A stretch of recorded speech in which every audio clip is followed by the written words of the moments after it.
Welcome to episode 3 of The Edge with me, Eagles Eric. And today we're going to be talking about Moro Ojomo. Now, I talked about this on Twitter. If you look on Texas's pronunciation guide or the Eagles, everyone says his name different, but we're just going to rock with Ojomo going forward. But I got to tell you, I am very excited to get into this. I got a ton of positive feedback about the Keely Ringo film breakdown. So a lot of people said they wanted to hear about Ojomo next, and here we are. So I'm going to get right into it. This play, you'll look towards the middle on the left side. I'm just going to keep looping it here. We'll talk about each of these plays. Ojomo shows really good lateral agility and burst out of his stance. Being 290, you would hope that he would provide that, and he does. And he has very violent hands as well. I would classify this as in the swipe move family. And another thing I would highlight here is once he does beat that guy, he is able to turn that corner at a pretty good angle because his center of gravity is so low. That helps him kind of what people like to call bend. It's kind of a nebulous phrase that means different things to different people. But being able to turn the corner there and take a sharp angle towards the quarterback, it's something that shows up a lot in his film. And the Bucks have a good offensive line. I think this was very a snap that was exemplary of the qualities he shows throughout a lot of his snaps that make him successful.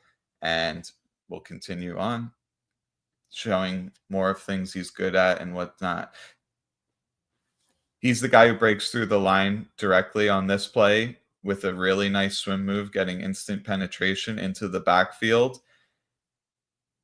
One of the traits that NFL front offices and coaching staffs really covet is interior pressure, especially if it can happen this quickly.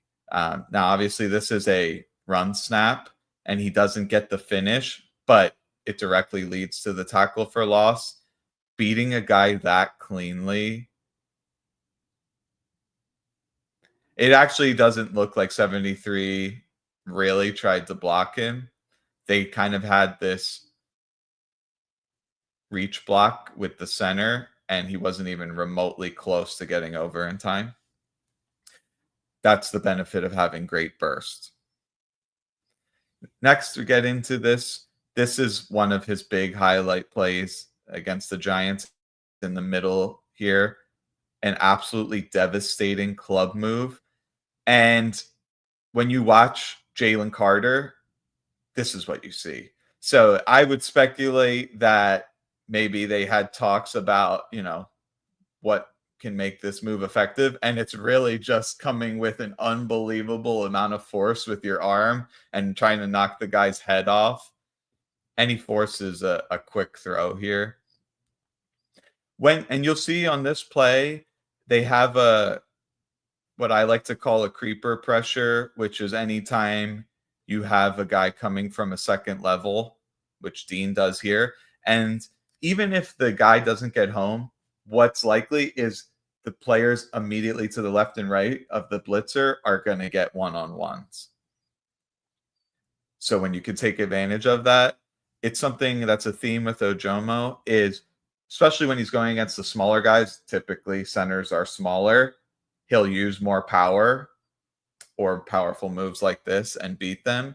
And then you get against the stronger guards that are less fleet-footed, and you'll see more of the lateral agility. So he's able to calibrate his attack plan based off the strengths and weaknesses of the offensive lineman. Next, you'll look to the left side where he kind of breaks through a double team. People who have been following me will remember a snap that Milton Williams had against the Giants that looks eerily similar to this. I actually may have that clip to play later.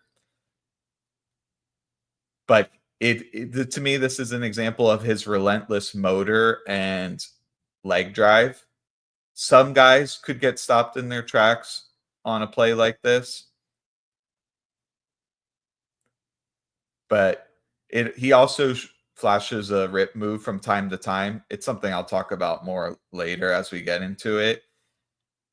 It's a move that he could really take advantage of. Um, so he despite his size, his listed weight being fairly low, he does show pretty good power. All right. Next we'll get into this play.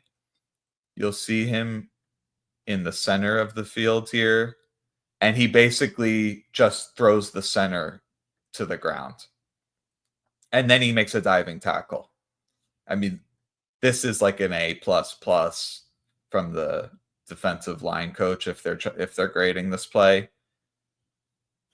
It doesn't get any better. So he's effective in both the run and pass game. As we get into it, I will show some of his weaknesses, but it's not like someone who just needs to come off the field on early downs. He can survive out there. This is another example. Now, this is against an even player, a better player, 76 here of the Commanders, Sam Cosmi. He's one of the better guards in the NFC. Now, obviously, Ojomo doesn't make the play here, but you can see he just torques him, throws him to the ground. I am watching this, and it looks like the Cosmi and the tight end's feet got tangled there. So, real time, this is one of the pitfalls of live shows, but still finishing that play. Yeah, it's probably not worth much. We'll move on to the next one. This is from the first game of the season. He was already showing flashes. So he kind of uses that arm over move again. A lot of his moves are, I would call, hybrids of traditional moves, whether it's a swim move, club move, they'll call it club over if you are mixing a club move with an arm over. You could call this play that move. And you can see this is why people care about pressures and not just sacks. This directly leads to an errant throw from Jordan Love in the red zone, quick interior pressure. So people can look at the box score and say, oh, Ojomo's not that good. And he actually had like 2.5 or 3 sacks that in the regular season he did not get credit for. I'm someone where if a bunch of people combine for a sack, but one guy gets there first, to me, he should get a full sack. And by that definition, Ojomo is a 2.5 or 3 sack guy in the regular season. You would give him another sack and a half in the playoffs. So he did have traditional production. And then if you start to look in the advanced stats, his pass rush production was through the roof, equal to Milton Williams, albeit in less snaps. It's something that should be monitored throughout the season is he able to show that same burst, that same violence if his snap count doubles? I don't know.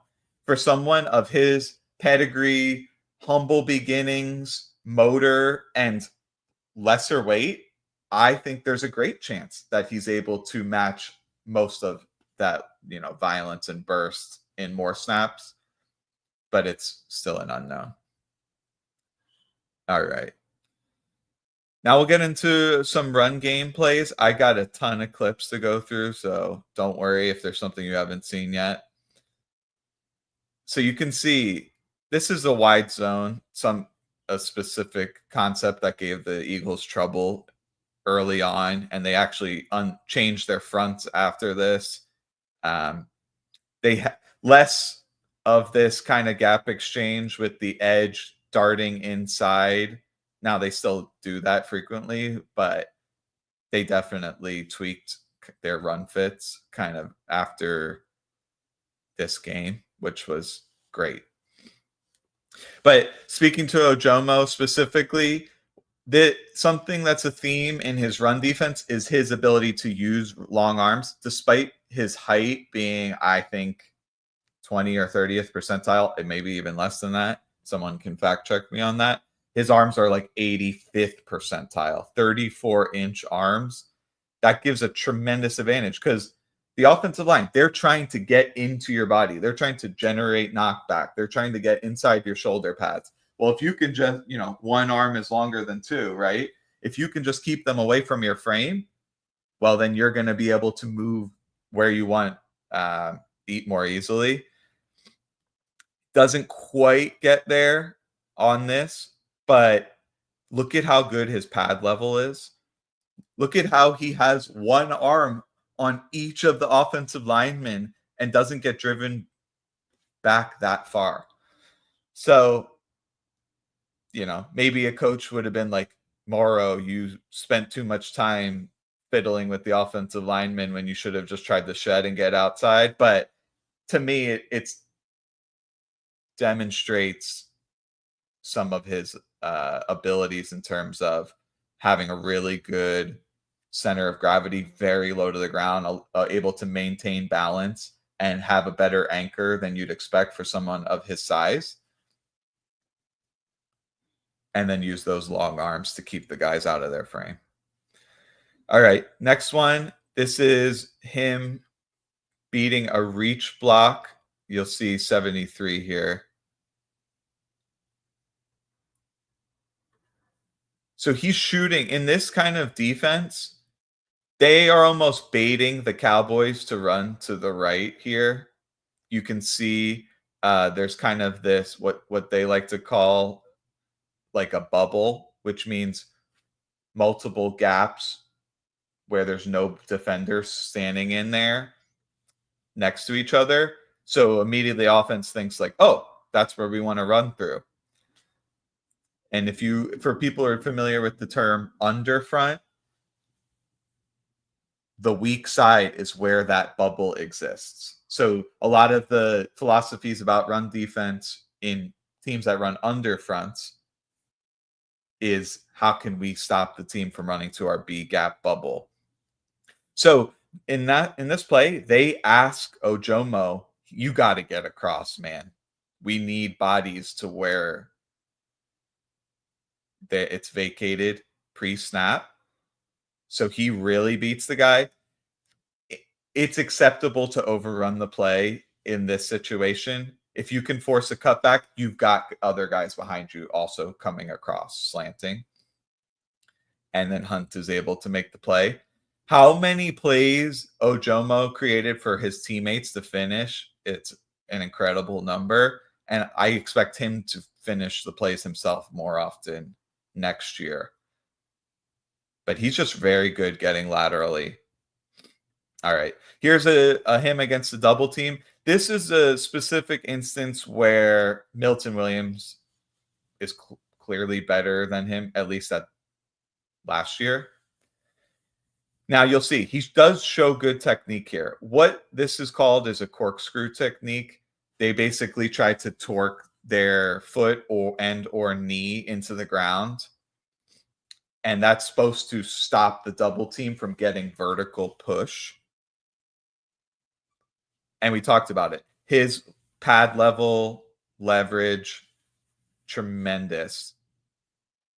But when people are able to kind of get into his upper body, especially from the side, because he doesn't have that density, bulk, or really mass in general, they can torque him out of the gap.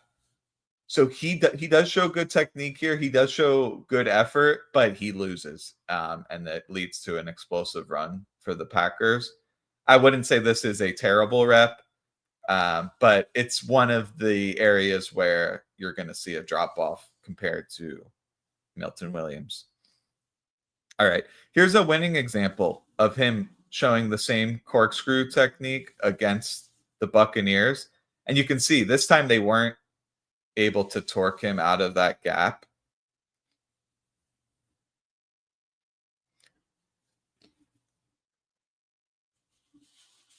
Really good job. You're not trying to make the play. You're just trying to soak up these blocks, not allow them to work up to the second level. Keep your linebackers clean. One way of describing how the Eagles like to fit runs is inside out.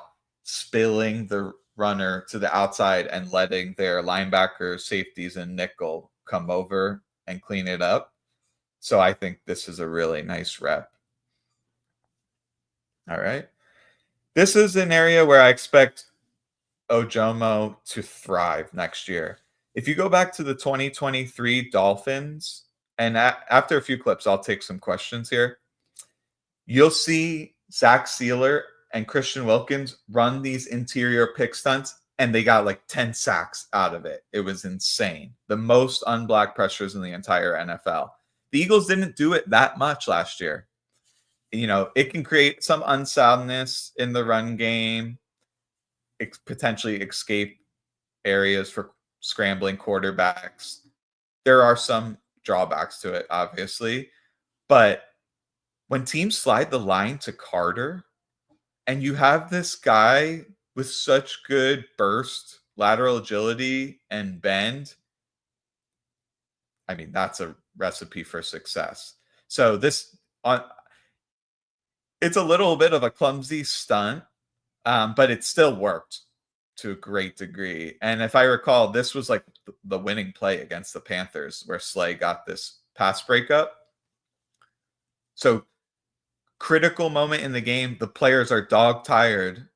They pull this off. This is a winning play. Really good snake move by Bryce Young, which it's kind of funny because this resurfaced in the Super Bowl on that first drive with Mahomes. He did this exact same type of scramble and then almost threw an interception to Isaiah Rodgers. So here's another example of a stunt with Carter, and he wins again. And this one to me is even more intriguing. I don't know if this is called by Fangio or if this is Carter, but you'll see sometimes he'll, at the last second before the snap, he'll move over to one side of the center, and basically what you get is like an overload where you have extra guys on one side of the line. Like, this is not a front that you would ever see. I mean, look how much space there is between Carter and Huff. It's insane. So Ojomo has so much distance he has to cover here, and he's still able to beat the guy. The guy didn't even, he was still helping on Carter. Carter pretty much drew three offensive linemen contacted Carter on this play. This is something that's predictable. We know for a fact offensive lines are going to slide towards Carter fairly often when they don't have an all-pro guard. They can stick there. There were teams that had decent success when they did have a really good guard. I can think of Atlanta, the Chiefs, although they did not have any success. Smith held up pretty well against Carter in one-on-ones. But what a cheat code to just have Carter slide over, and then you get this stunt with a really high chance of working. All right, here's Ojomo showing his pursuit speed. Now, admittedly, Bryce Young is not in full flight here, but you're not going to see very many defensive tackles staying step for step with the quarterback outside the pocket. If Ojomo wasn't moving here, Young probably could have throttled down and made a better throw. He had to just chuck it away. So he could feel this guy coming like a bat out of hell trying to sack him. And the reason I showed this is Ojomo, this is as fast as he could possibly run, but it's a good pursuit speed. Coming out of college, if you read some scouting reports, some people would say his pursuit speed was lacking. Well, that's clearly not the case anymore. All right, I'm going to take some, if there's any questions here. All right. Question from Uncle Tom. There was serious noise about Omar Norman Lott possibly sneaking into the 30s, draft pick 30. Obviously, he fell to 63. Do you see Ojomo as good as Norman Lott? Both are extremely similar in terms of measurable and archetype. Now, as I've been hyping up the Ojomo breakdown, a lot of people have asked me, do you have a comparison? And I always find comparisons are slippery slopes because it's like, oh, here's the 8 traits that match the guy I'm comparing him to, but there's 3 distinct differences. And it just could be tedious to kind of tease out how they're different. It's very easy to pick holes in the comparisons. If I had to say, he's kind of in that Ed Oliver, Javon Hargrave mold. So Norman Lott, I think, yes, he's a shorter guy. He's a little lower weight. He's explosive with lateral agility. One of Norman Lott's superpowers is he has a crazy spin move. I haven't really seen that out of Ojomo, but I think it's an apt comparison. But until you see Norman Lott at the NFL level, it's really tough to compare them. But as I get into this, I'll kind of talk more about to what caliber of player do I think Ojomo is next season and in the future. If anyone else has other comments, feel free to write them in the YouTube chat. All right, moving on. Here's another example of his pursuit speed and his motor. Now this is chasing Trey Lance. So he doesn't quite get the angle. But for him to detach from that often, like he has awareness of what's happening in the play. Some players just lose where the ball is. So he's able to see when Lance wants to break the pocket and doesn't quite get the angle perfect, but definitely disrupts this play. Another example. So this does show a weakness of him, which I talked about on a previous play, is when players can kind of get into his chest or his shoulder, they can torque him out of the direction that he's trying to go. But he just sticks with this and kind of helps with the cleanup. If in this scenario it wasn't necessary, but if there was no other guys there, he would have made the play. Here's an amazing snap that was in my first intro post. So on this play, he first is playing the run, right? They're under center. They show this run action. He does a really good job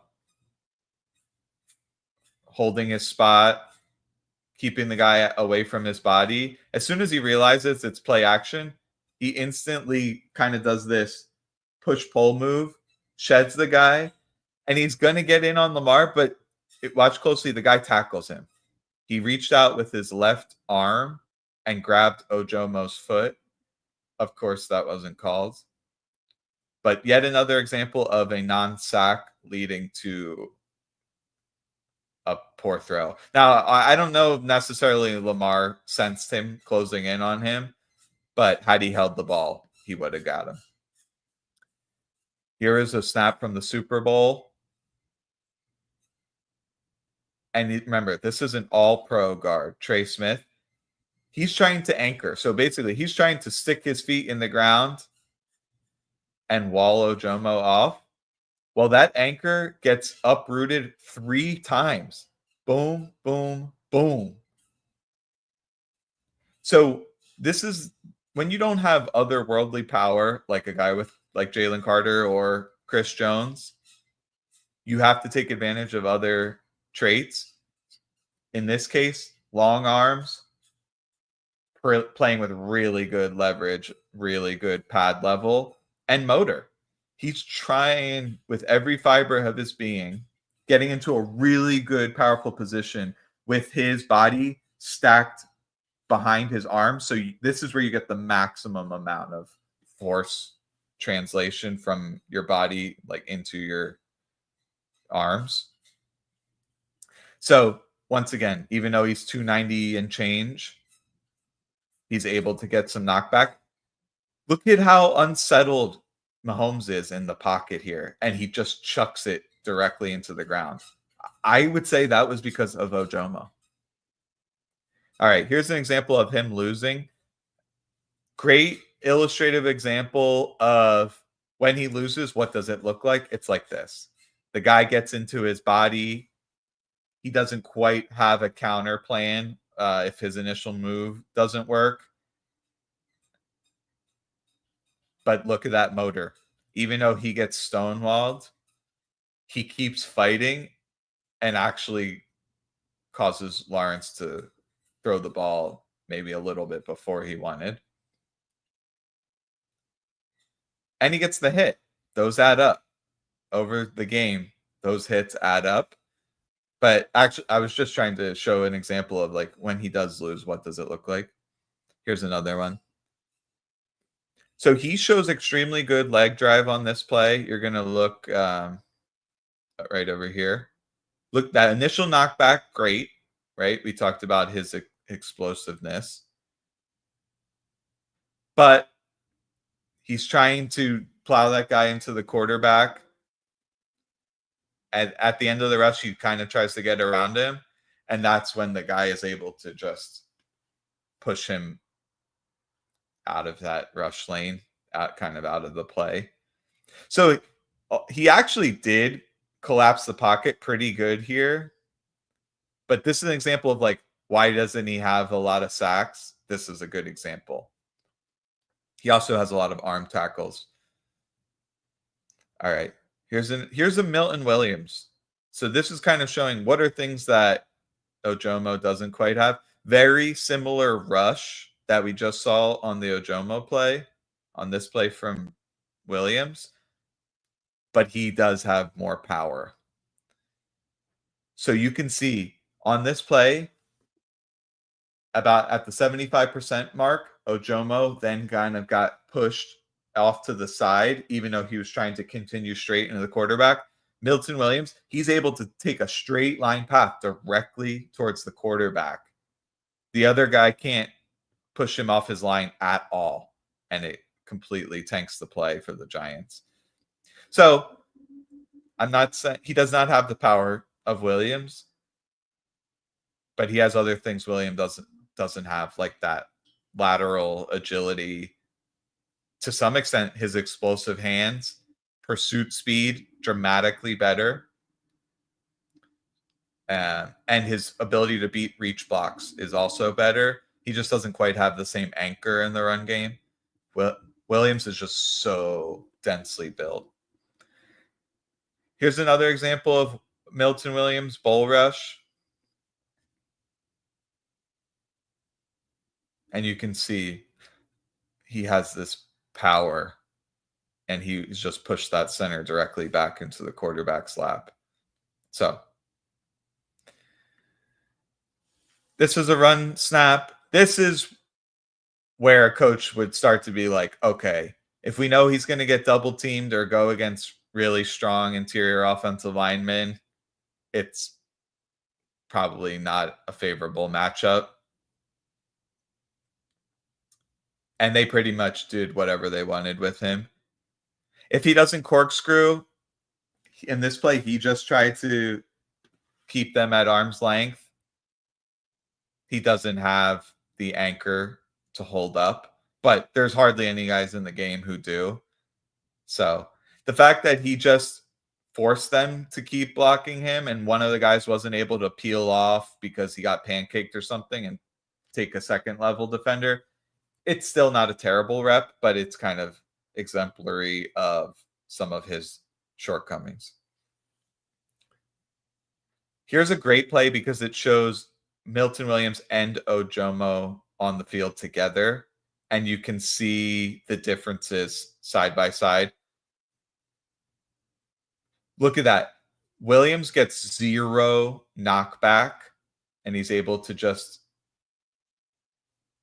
shuffle over and make the tackle. But look at this.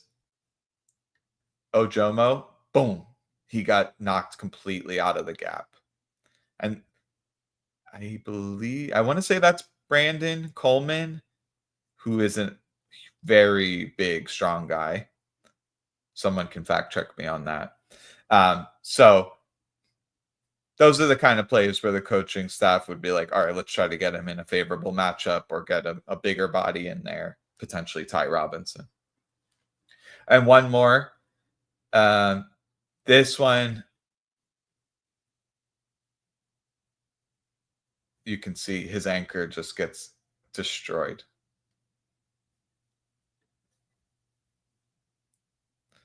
So it's not Coleman, it's someone else. So sorry about that.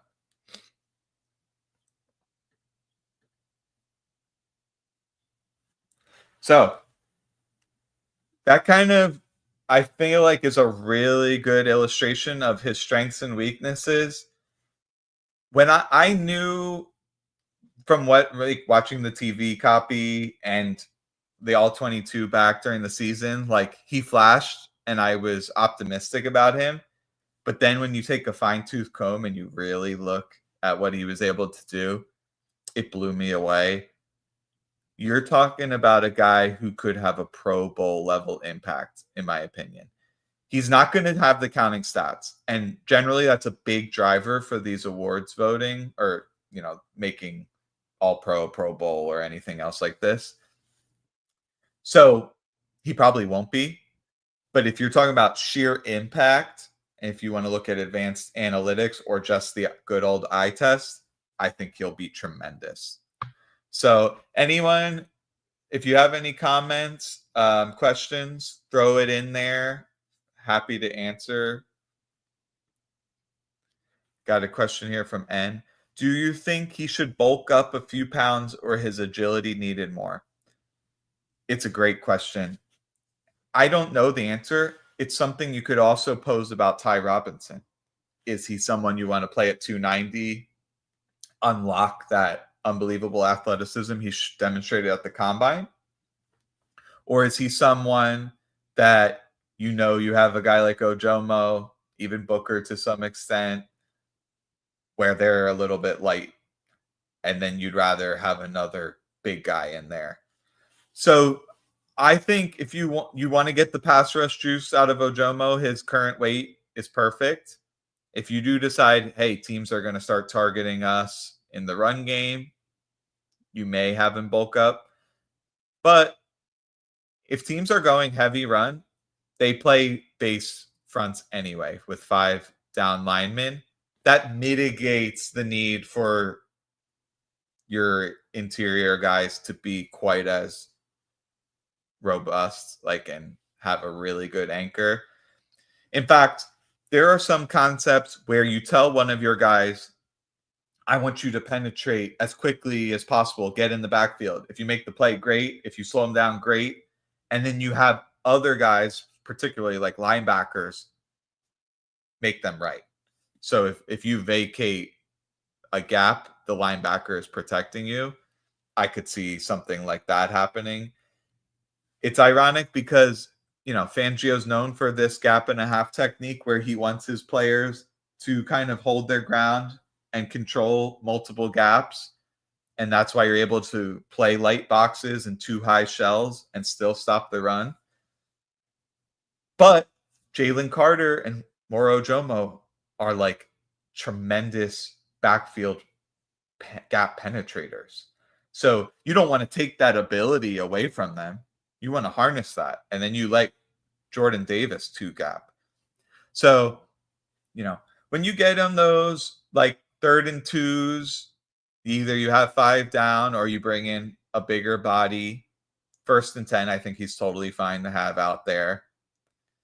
But if you told me he had the same burst at 5 or 10 pounds more, I would say absolutely. I just don't know. I can't predict that.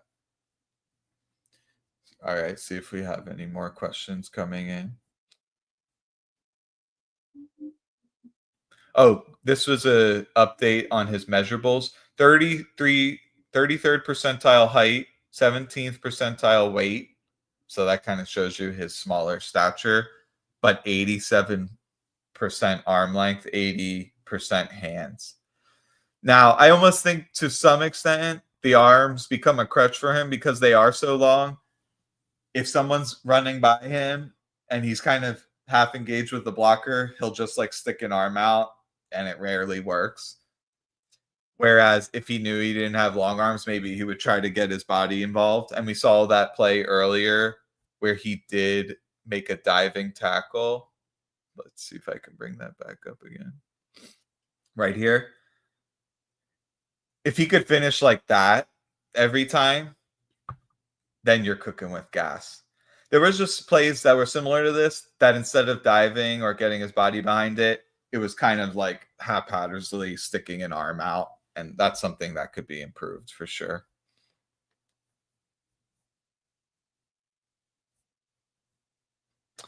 All right. So, and unless we get any more questions, probably leave it at that. But definitely throw out suggestions for who you'd like to see next. These are fun for me because I found out things I didn't know about Ojomo preparing for this episode. So, got one here from AP. Do I think Vic is playing Jalen Carter too much? For anyone who knows, Vic Fangio is notorious for playing his starters a very high percentage of the snaps. Rather than putting in lesser talent, he'd rather those guys just like get in better shape. So I see both sides of that argument. If the strength and conditioning and training staff say he's not going to be at an increased risk for injury, I'm okay with it. I want Jalen Carter out on the field. The other nice thing is even if he's trying to catch his breath on a snap, he still commands attention from the offensive line. It's kind of that Steph Curry gravity effect. And he's got like an uncanny ability to like jump up and disrupt passing lanes. So even when he's not, 100% stamina level, he's offering a lot out on the field. I see both sides of that discussion for sure. You want your best players out on the field. So, and it's football, right? So if you're going to get hurt, you're going to get hurt. Is playing 50 to 75 less snaps going to change the calculus that much? Probably not. All right. I appreciate everyone for coming out. Very positive feedback. And, we got almost 400 people watching. It's pretty exciting. For those interested, I'm going to be a recurring guest on Philly Talk podcast with Philly Mike and potentially branching out to some other networks as well. And next week, we will have a special guest, Sam Finkel from Inside the Birds, and we're going to educate everyone who wants to know about the salary cap. Lay it out in the most simplest terms possible because, it's very confusing. And I think there's a lot of people who wish they knew, but anyone who knows about the salary cap tends to explain it with a lot of jargon. So we want to get rid of all that and explain it in ways that actually make sense and talk about how he's cap wizardry. Got one more here from Tom. Drew, Jordan, Jalix, Hunt. Next, please. So yeah, I guess he's referring to Drew Makuba, Jordan Davis, Jalix Hunt, maybe even a Shipley RG combo episode. Jalix Hunt is a guy that a lot of people have mentioned they'd want to see. I'm actually curious to do a deep dive on him because he figures to play a lot of snaps. And I really wonder what that edge rotation is going to be like. There's not a lot of run stuffers. Remember, Josh Sweat, maybe he wasn't a world beater as a pass rusher, but he did pretty darn good in the run game. Presumably, they want Jalix to fill those shoes. You're not getting that from Josh Uche. You're not getting that from Ojolari. You're not getting that from Pal Ryland. Sneaky thing, though, is going back and watching last year's snaps, there are times they'd run fronts where they put a defensive tackle over top the offensive tackle. So there are specialty fronts where you put a bunch of big bodies out there, and I wouldn't be surprised if you see Ty Robinson out there on obvious run situations out on the edge. I think that's something that he could do. Another comment saying they'd like to see Jordan Davis, Nolan Smith, Jalix Hunt. Yeah, so for people who don't know, I have some threads on Twitter kind of showing some plays from Jordan Davis. It would be a lot of just showing him soaking up a bunch of blockers and having an amazing anchor.